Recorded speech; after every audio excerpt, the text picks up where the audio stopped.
Zising!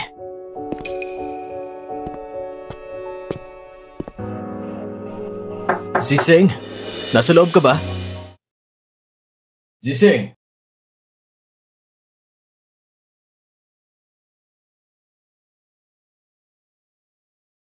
Ako. Zising, ano nangyari sa'yo? Wala naman. Lalabas na ako agad. Sige, nasa labas lang ako. Kung may kailangan ka, tawagin mo lang ako.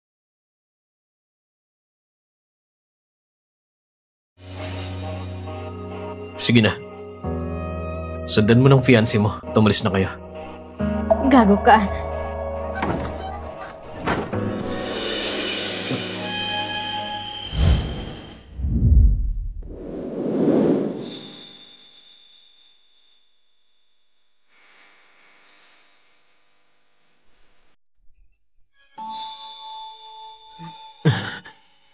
Anong nangyari?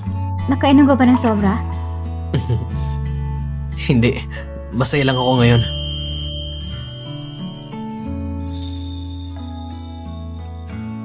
Secretary Shen, isang tagay para sa'yo. Eto. Ay. Salamat sa pagdalo niyo sa engagement party. Isang tagay para sa inyo. Ako na magbubus ng alak.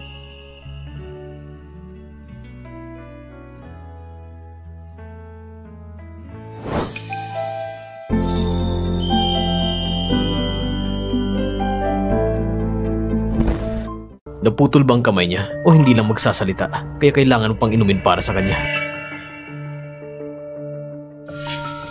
Mr. Go, nakalimutan mo na bang plano mo?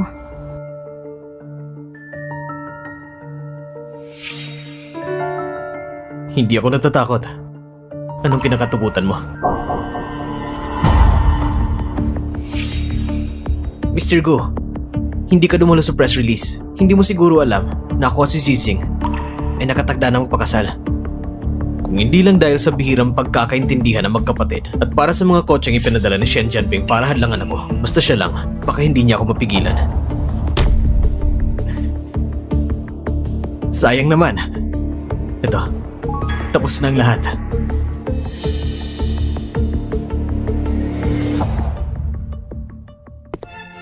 Mga kaibigan,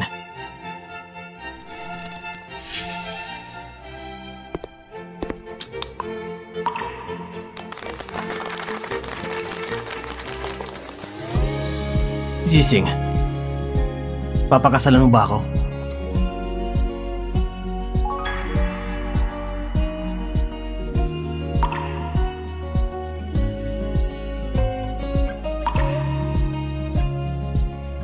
Sandali lang.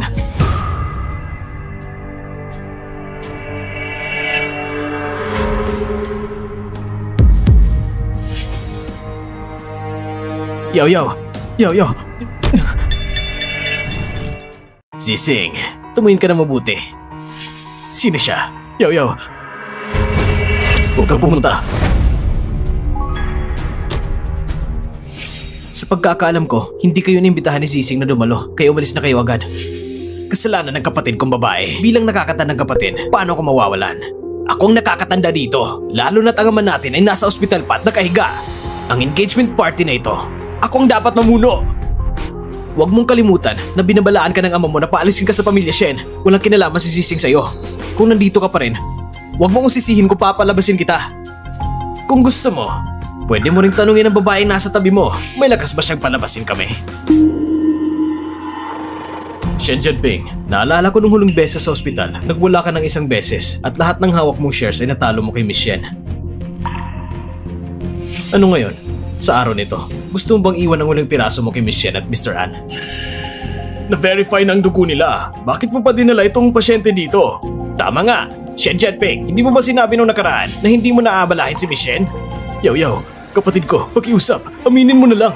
Alam kong binabalaan ka nila na magkunwari bilang Miss Shen para makapasok sa pamilyang Shen. Pero pumayag na si Mr. Shen na kapag inamin mo, hindi ka nila hahabulin. Hindi ko alam sinasabi mo. Hindi ko kilala si An Muyaw. Mukhang ang kapatid mo ay nawalan ng katinuan na hanggang ngayon ay nag-iisip pa rin siya na siya si Miss Shen. Tama na! Ngayon, gusto mo nang aminin na ikaw si An Muyaw, ha? Ako si Shen Zising. At nagmamayabang ka pa. Sayang, dala ko pa ngang ebidensya ngayon. Ipapakita ko sa inyo na nasa cellphone ng kapatid niya. May video na nag-uusap sila kasama ang maliit na puta na ito. Maliit na puta, papatayin ka na. Maliit na puta, mamamatay ka na. Sabihin mo lang sa lahat na siya ang kapatid mo. Bibigyan kita ng pera para maging maayos ang natitirang buhay mo. Ito. Bakit napalitan ng video? Ikaw! Kailan mo pinalitan ng video? Ha? Niloloko mo ako! Nasaan ang video mo at ni Anmuyaw? Nasaan ang video mo at ni Anmuyaw? Hindi naman siya ang kapatid ko. Paano ko kaya mapag-uusapan ng video sa kanya?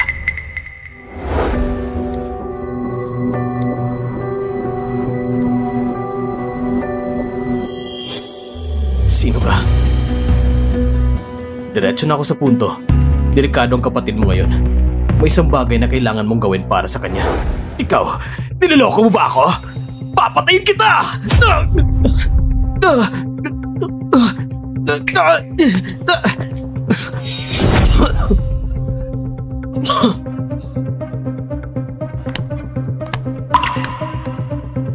Talagang walang habas ang mga tao sa pamilyang Shen para sa kapakinabangan. Isang tao ay planado na agawin ang kasintahan ng iba. Ang isa naman ay nag-iisip kung paano patalsikin ang sariling pamilya. Ang saya-saya panoorin ng palabas na to. Ikaw! Kayo! Mula sa simula, gusto niyo na akong patalsikin sa pamilyang Shen! Nagsanib puwersa kayo para patalsikin ako! Sayang! Talo rin kayo! Mr. Shen, sigurado ko na nanaginip ka pa rin. Talo na kayo. Wala nang pagkakataong bumawi. Mali ang pagkukulang mo sa mga tao. Akala mo ba ang mga shareholders ng pamilya Shen ay hahayaan ng walang karanasan na babae na kontrolin ang pamilya Shen? Bibigyan na nila ako ng lahat ng shares, lahat ng bahagi. Nakuha ko na ang suporta ng lahat. Kahit na magising ang matanda, kailangan pa rin niyang baguhin ang testamento. Mga kasama, kayo, talaga bang gusto niyong iboto ang isang taong gustong pumatay bilang chairman? Pumapatay siya. Anong sabi mo? Anong kalokohan yan? Paano ko papatay ng tao? Mr. Gu,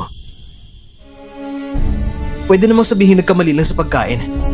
Pero huwag ka magsalita kung wala kang ebidensya. Hindi ka makakatakas sa pamilyang Shen. Meron ako! Ito ang ebidensya. Siya ito. Siya ang pumatay sa kapatid kong babae! Ikaw! Mr. An, nandyan ang kapatid mo sa harap mo. Anong kalokohan yan? Pinapahamak mo siya? Hindi ka ba natatakot na mapunta siya sa impyerno?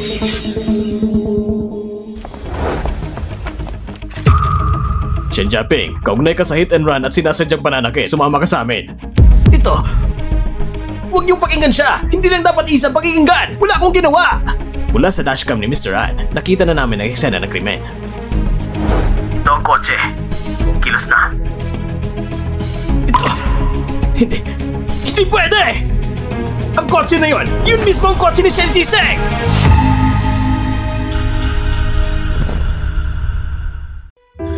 Talaga bang gusto mong saktan si Shen Zising? Hindi! Ang video na yun ay gawa-gawa nila para balakan at siraan ako! Akala ko noon, puro tungkol lang ito sa pamilya. Hindi ko inaakalang magagawa mong ganitong kalupitan. Officer, may dala akong ebidensya ng kanyang panunuhol at pagtanggap ng suhol. Nasa USB na ito ang lahat ng taong ito ng ebidensya ng kanyang panunuhol. Dapat sana, pagkatapos pa ng engagement party ko pa ito ibibigay sa pulisya. Pero dahil ganito na, ibibigay ko na sa inyo ngayon. Ikaw! Shen yan! Ang dami na natin pinagsamahan bilang magkapatid! Hindi mo ako dapat lutuin na ganito!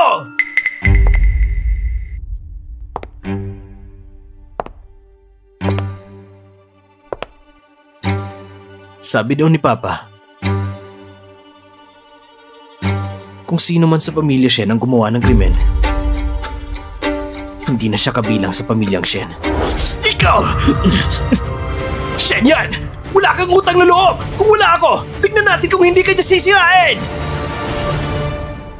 Kuya, tapos ng lahat. Ligtas ka na.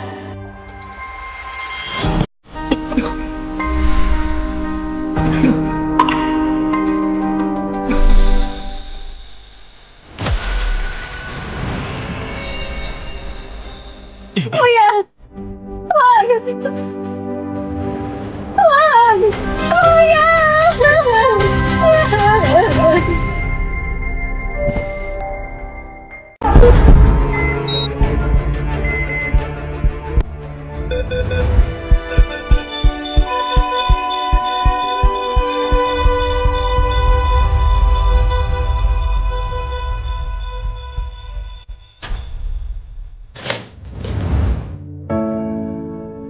Wala na siyang malay. Maging matatag po kayo.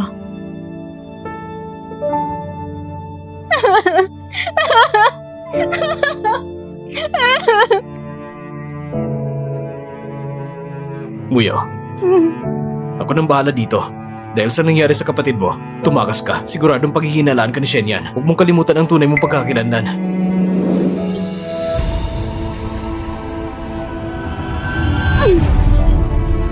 Ang pagkakakilalan ko? Ano bang pagkakakilalan ko? Ako si Anu Yao. Nasa labang kuya ko ngayon. Patay na siya. Kumalma ka muna. Gusto mo ba talaga na ang lahat ng sakripisyo ng kuya mo ay mauwi sa wala? Kuya Xiao, sabihin mo, kung hindi ko kinesa siyang sising, hindi ba, hindi sana namatay ang kuya ko?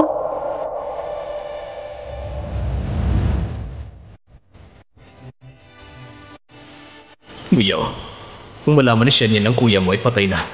Doon ka lang niya gusto mo puprotektahan.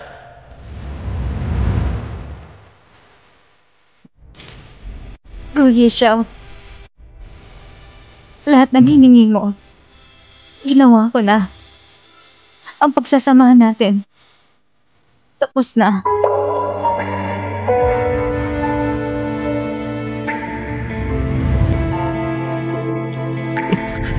Muyo, hindi ka pwedeng umalis ngayon. Delikado ang sitwasyon mo. Nangako ko sa mama ko na poprotektahan ko kayong dalawa.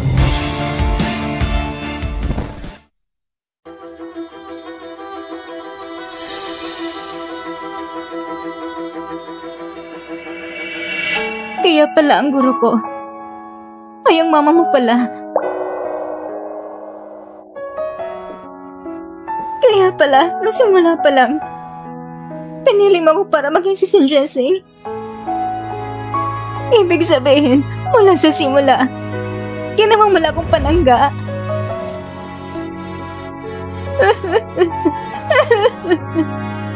Kuya Xiao, tatanungin kita. Bukod sa bilin ng guro ko tungkol sa akin, nagustuhan mo ba ko kahit kaunti? Hindi.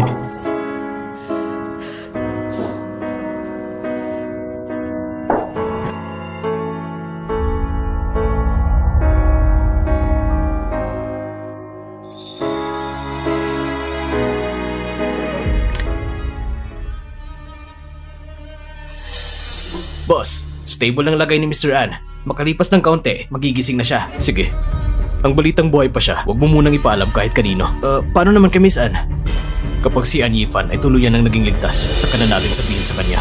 Yung pinapaimbestigahan ko sa'yo, ano nang resulta? Tulad ng hinala mo, hindi lang dahil sa lumang sugat na pagkumpleto ni Mr. An, mayroon ding isang uri ng lason sa katawan niya na katulad sa matandang Shen. Mas malupit pa kaysa sa inakala ko. Imbestigahan mo ng gusto ang kaso ng panunungot. Bago siya muling kumilos, siguro dahil makapasok siya sa kulungan pagkasakaling saktan niya si Miss Shen. Opo, pupunta na ako. Umalis ka na. Opo, aalis na. Ngayon, si Shen Hongzhe hindi na makagalaw. Si Shen Jiaping ay ipadala na sa kulungan at maayos na naisagawa ang engagement mo kay Miss Shen. Sa susunod, ang buong pamilya Shen ay sa iyo na.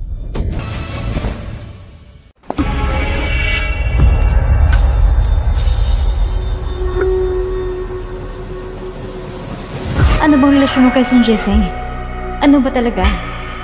Kung ganon, gusto ko na patayin mo lahat ng tao sa pamilyang Shen.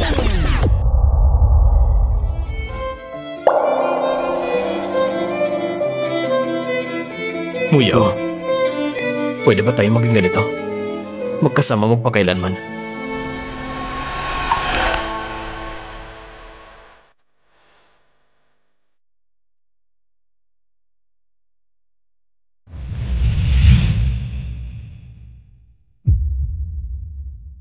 Kuya Xiao, sinawakan ko ng buong pamilya siya para sa'yo.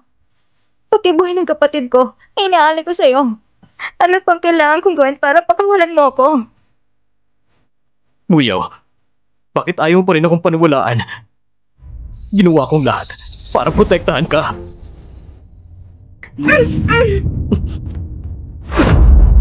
Gamit ang buhay ng kapatid ko, pinipilit mo ko sumunod. At pagkatapos papatayin mo siya, dapat akong proteksyon? Ang kapatid mo, Ano? Wala kang masabi, di ba? Kuya Xiao.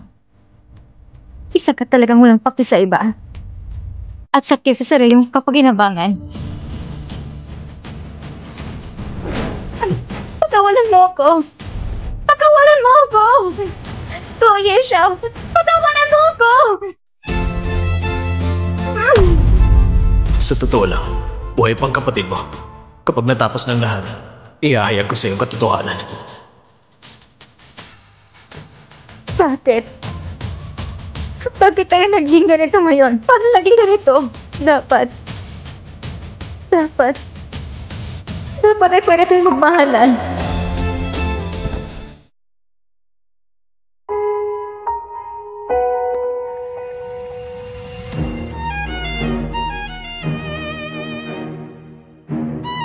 Gising ka na. Kuya Xiao, ito ay bilang pagkakakulong at pag-aabuso. Hanggat hindi ka tumatakas, hindi to pagkakulong. Tungkol naman sa pang-aabuso, ang katawan mo, mas tapat pa kaysa sa bibig mo.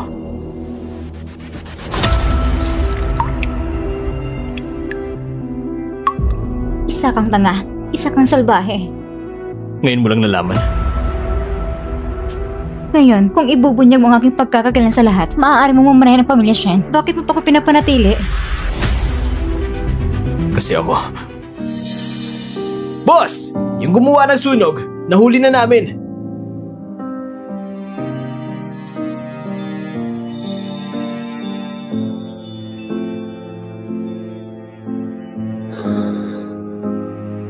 Maghintay ka lang na maayos hanggang sa bumalik ako.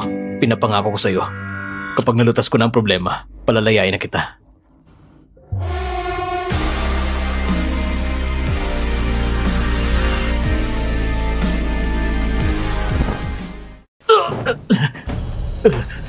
Nung araw ng sunog, sino nagutos sa'yo para gawin yun? Walang sinuman! Walang nagutos sa akin! Talagang aksidente lang yun! Pakiusap! Palabasin niyo na ako! Walang problema. May oras ako para sa'yo.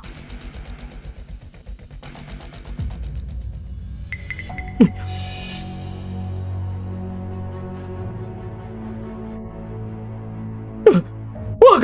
Wag!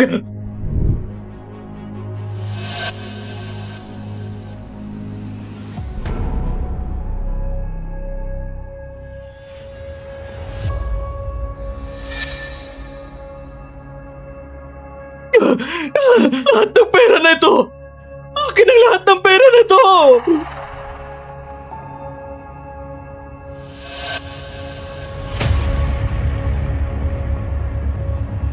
Guyi Xiao, sana magustuhan mo itong regalo ko.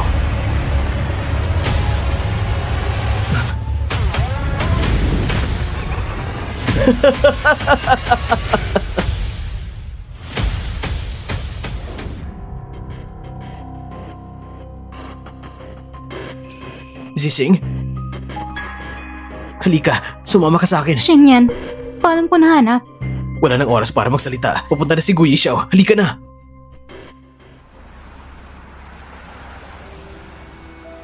Pasensya na, nahuli ako. Walang kinalaman sa'yo ang nangyari. Hindi ko alam. Naigukulang ko ni Kuya Xiao. Hindi. Lahat ay kasalanan ko. Kung agad ko lang nalaman kung sino siya at nasabi sa'yo, siguro hindi namatay ang kuya mo. Anong nangyari? Wala naman. Kahit nakatakas ako ngayon, hindi pa rin ako mapapalampas ni Guhi Xiao.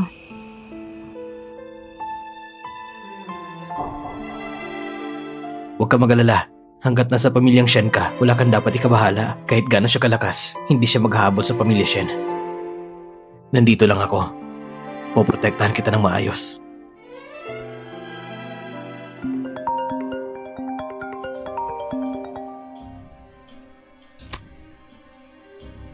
Hello?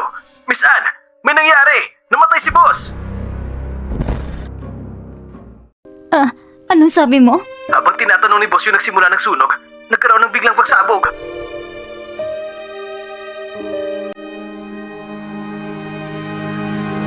Shit, Zising.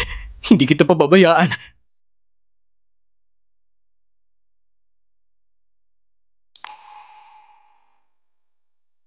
Maghintay ka hanggang sa bumalik ako. Pangako ko sa'yo. Kapag naratas ko ng lahat, palalayain na kita.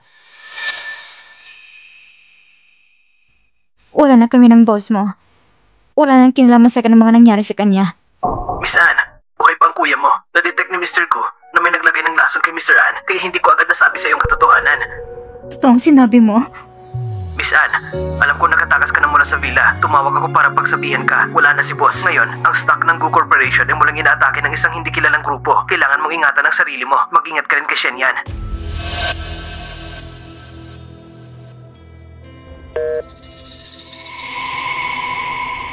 Ano nangyari? Yun ba yung sekretary ni Gu Yishao? Tumawag siya sa'yo? Kuya, paano mo nalaman na sekretary ni Guhi Xiao? Si Gu Yishao, palaging mataas ang tingin sa sarili. Ang ganito mga bagay, palaging pinapagawa sa sekretary niya. Tama ka. Nalaman ng sekretary niya na nakatakas ako mula sa villa kaya sinabi niya kung bumalik agad. Huwag mo nang pansinin yun. Huwag ka mag-alala. Mula ngayon, wala na tayong kinalaman sa Gu Corporation. Makinig ka na lang sa akin. Magkikinig ako sa'yo. Shinyan, bakit ka sigurado na hindi si Guhi Xiao? Siguro, ang planong pagpatay kay Guhi Xiao ay ikaw nagplano.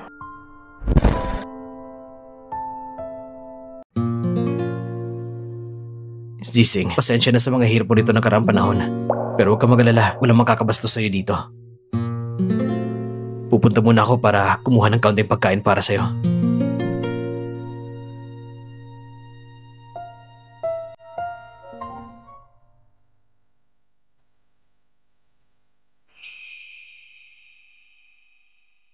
Guhi Xiao, talaga bang patay ka na?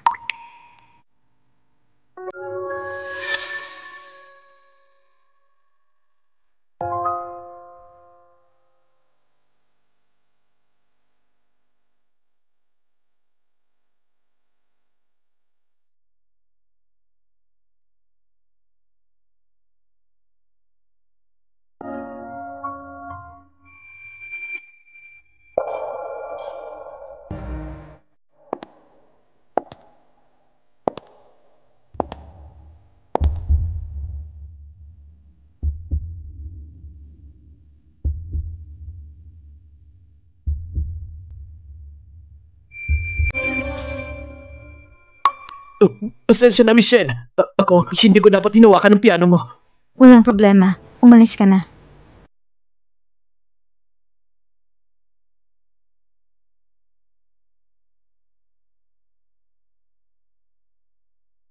Lumabas ka na, Guhi Xiao. Lumabas ka na, Guhi Xiao.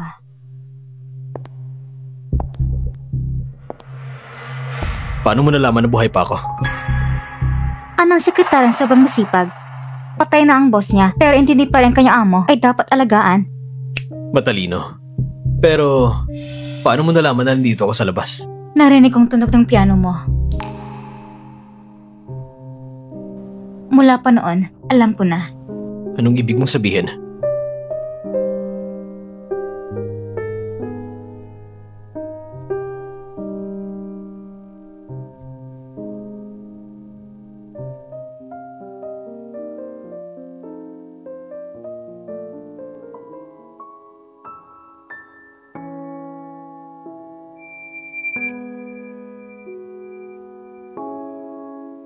Ang pagtugtog mo, kapare ng tono ng guro. Maganda at malakas ang dating. Ito ring layunin ko, nalampasan sa mga nagdaang taon.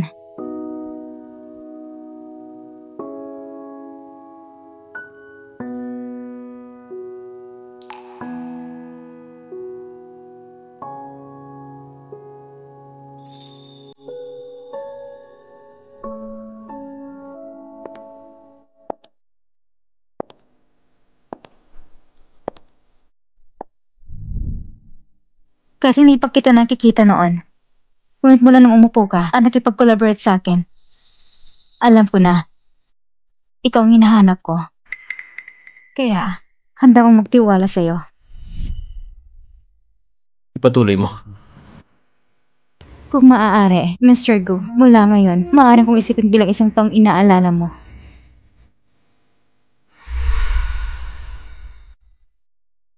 Kaya, tinutulungan mo ko ng walang kondisyon. Hindi lang dahil sa bayad sa ospital ng kapatid mo. Gu Yixiao, magtatanong ako ulit sa'yo. Bukod sa utos ng guro, hinahang ba ako ng kahit kaunti?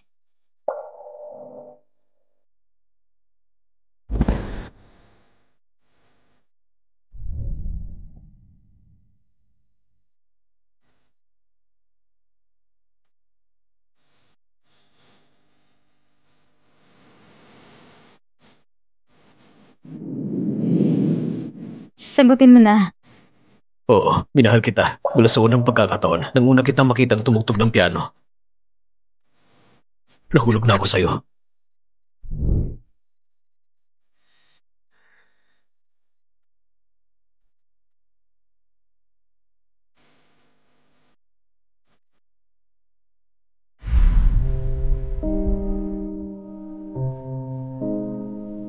Siguro, ilusyon ko lang yun. Bastos ka. Sinasabi mo pang hindi mo gusto siya. Ito na yung katang beses mo ngayon na palihim ka nakikinig. Iniisip ko lang na magaling siyang tumugtog. Kaya gusto ko lang pakinggan. Talaga? Talaga. Nang makita ko ang bomba, iniisip ko na hindi na kita makikita. Lahat ng nasa isip ko ay ikaw. Nasaktan ka ba? Alam mo ba kung sino naglagay ng bomba? Huwag kang mag-alala, hindi ako nasaktan. Nakakuha ako ng tawag ng maaga, kaya nakatakas ako bago sumabog. Pero si Shen Yan, sa ngayong pagkakataon, may sapat na akong ebidensya laban sa kanya. Kailangan mo kong paniwalaan, si Shen Yan ay hindi mabuting tao. Si Mrs. Shen ay nasa silid aklatan.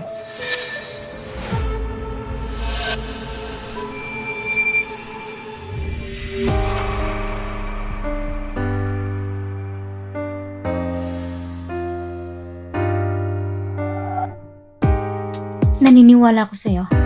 Tara na.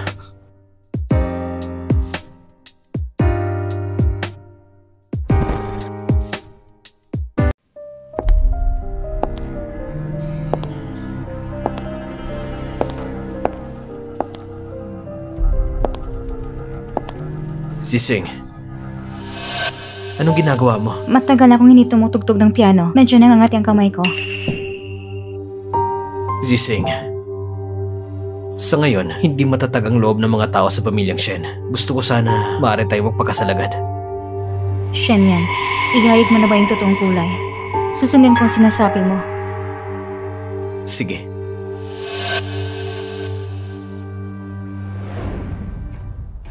Pa, inumin mo pa ang gamot. Uminom ka pa! Uminom ka pa! Kailangan mo lang inumin ang gamot para gumaling ang katawan mo.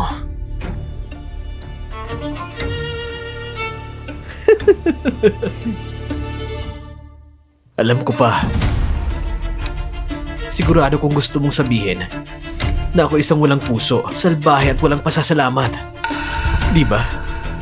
Pero ang lahat ng ito, hindi ba ikaw mismo ang dahilan?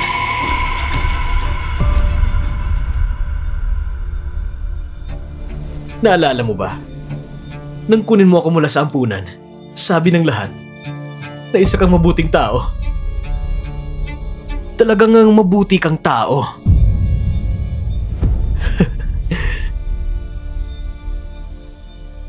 Pero alam ko, Ang gusto mo ay maging kasangkapan para kontrolin ang kapangyarihan ng pamilyang Shen. Gusto mo kong gamitin para hadlangan ang kapangyarihan ng pamilyang Shen. Para maipakasal ang iyong anak na babae at mabalik sa bansa, di ba? Paglipas ng maraming taon, hindi mo na kailangan mag-alala. Sa totoo lang, sa loob ng maraming taon, ang iniisip mong anak na babae ay isang lalaki pala. At higit pa rito, nakatagpo na siya muli sa iyong asawa.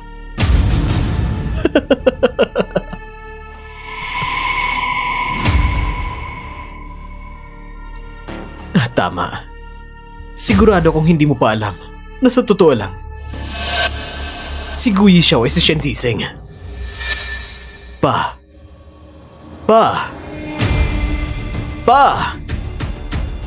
Buksan mong mga mata mo. Kailangan mong makita siya. Ayaw mo bang makita ang iyong anak sa huling pagkakataon?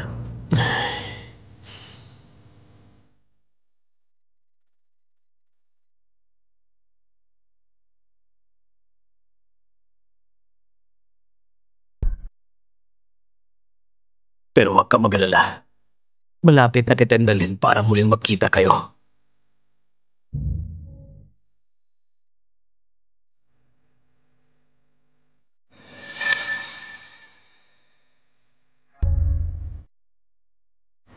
Shen yan.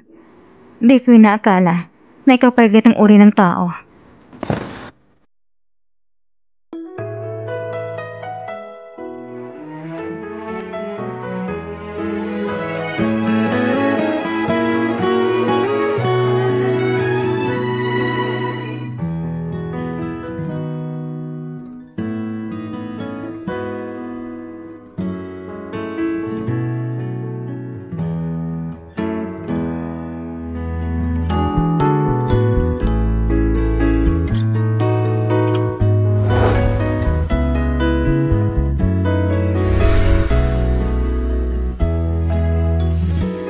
Zixing, gusto mo ba talaga akong pakasalan? Ako? Hindi siya papayag.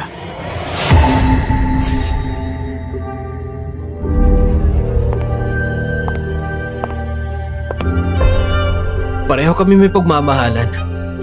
Kaya syempre gusto niya akong pakasalan. Pero ikaw naman, ang swerte mo talaga.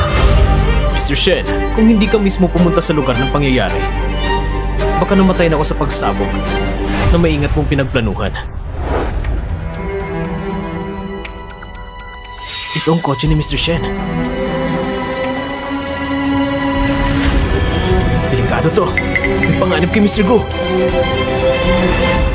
Ang kwento ni Mr. Gu ay talagang nakakapanabik. Pero ito'y tahanan ng pamilyang Shen. Kami sa pamilya Shen, ayaw namin makinig sa kwento mo.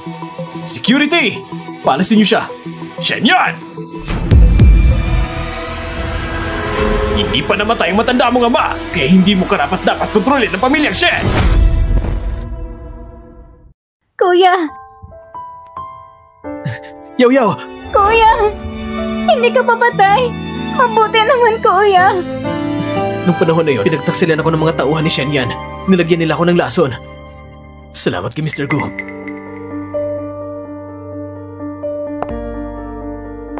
Pa, kailan pa? Sa wakas, nagising ka na. Ikaw! Shen Yan! Hayop ka talaga! Pa, alam ko, siguro galit ka sa akin dahil nagpakasal ako bago ka nagising. At nagkukunwaring inosente ka pa. Wala ka talagang utang na loob. Hanggang kailan ka pa magpapanggap? Pa, pumunta ka sa ospital para patayin ako. Nilason mo ako! Shen Yan! Ilang bagay pa mang ginawa mo na hindi ko alam! Ano mga pinagsasabi mo? Pasensya na po sa inyong lahat. Ang papa ko, kakagising na niya mula sa pagkakoma. Ang iniisip niya ay hindi pa ganap na malinaw. Kaya sinasabi niya ang maraming kalokohan at nakaabala pa talaga sa inyo. Ikaw! Shen Yan, plano mong pumatay ng tao at nilason mo pang ama mo. May patunay na malinaw. Kaya huwag ka nang lumaban. Hindi ko ginawa ang bagay na yun. Huwag mo kong pagsisihan dito. Kim Pong Bilyon. Sunugin mo ang paaralan. Ano sa palagay mo? May mamamatay ba? Kailangan mo lang sabihin na ito'y aksidente. Ang maximum na pagkakakulong ilang taon lang. Paglabas mo, sisiguraduhin kung may kayamanan at karangalan ka. Sige. Ikaw! Paano mo nakuha ang video na ito? Ang una niyang plano ay gamitin ang video nito para takutin ka. Pero, napasabog mo siya. Hayop ka talaga! Kung alam ko lang na ikaw pala ilikas na ganito, dapat noon, pinabayaan na kitang mamatay sa ampunan!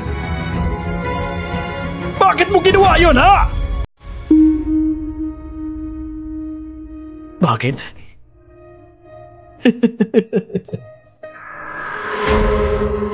Bakit? Bakit ako? Hindi mo ba alam? Mas pipiliin kong hindi maging Shen. Mas pipiliin kong hindi mo ko tulungan noon. Alam mo pa ba? Meron akong kapatid na babae. Ang kapatid kong babae sa ampunan. Nung una, pinilit po kong tanggapin sa bahay. Simula nun, kami ng kapatid ko ay pinag-iwalay. Bawat beses sinilig ko sa'yo. Hiniling ko sa'yo na makapiling ko siya. Pero sabi mo nandiyan si Shen Jiaping. Sabi mo, hindi pwede. Ginawa mo mahirap lahat ng sinabi mo. Sinabi mo pagdating ko sa Shen, wala na akong kapatid. Pagkatapos lumaki na ako. Sa wakas, may kakayahan na ako. Hinahanap ko siya sa buong mundo. At sa wakas nalaman ko ang kanyang balita. Alam mo ba? Nakita ko ang larawan niya. Lumaki na ang kapatid kong babae. Ang ganda niya. Pero nung nakita ko siya,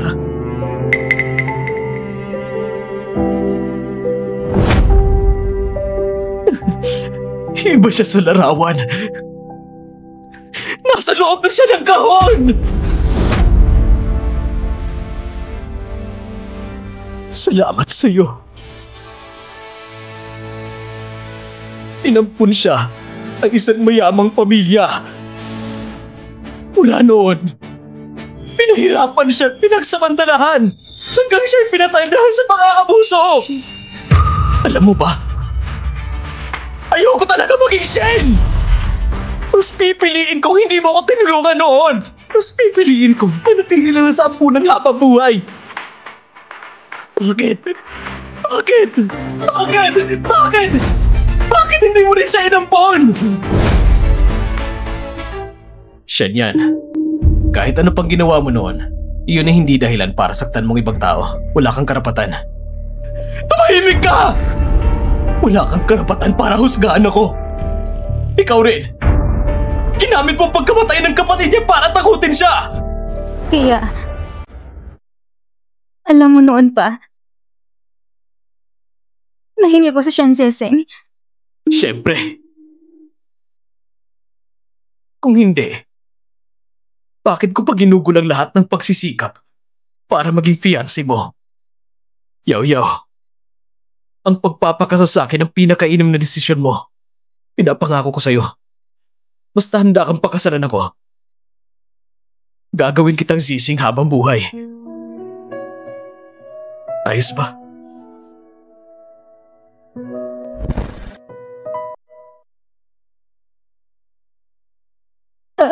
Ayoko.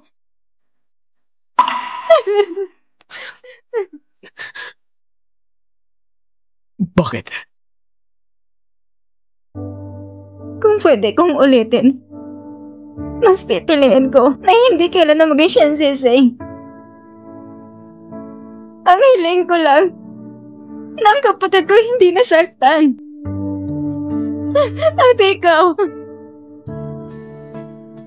At ikaw, ay siya rin siya niyan na unang nakilala ko. Ang perpekto, malumanay at mahinahon na siya niyan.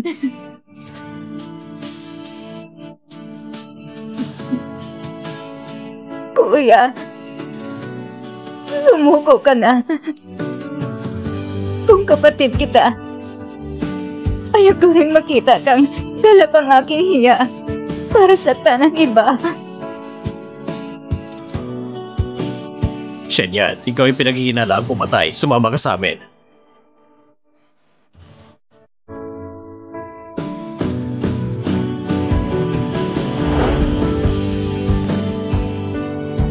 Salamat.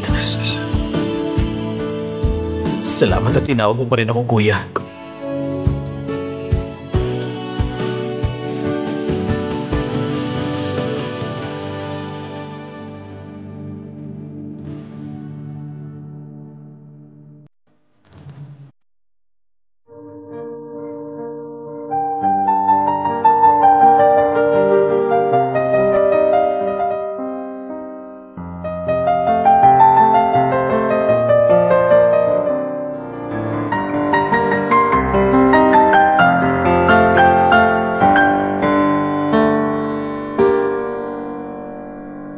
Salamat sa kilang pandaigdigang pianista na simbidin-bini Ann Muyao para sa kayong kamangmangang pagtatanghal.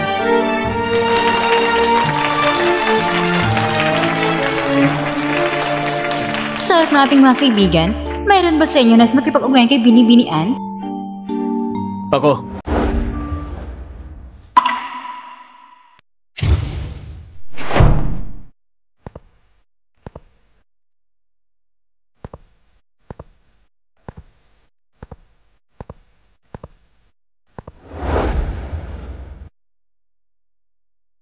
Pakiusap, magpakilala ka muna.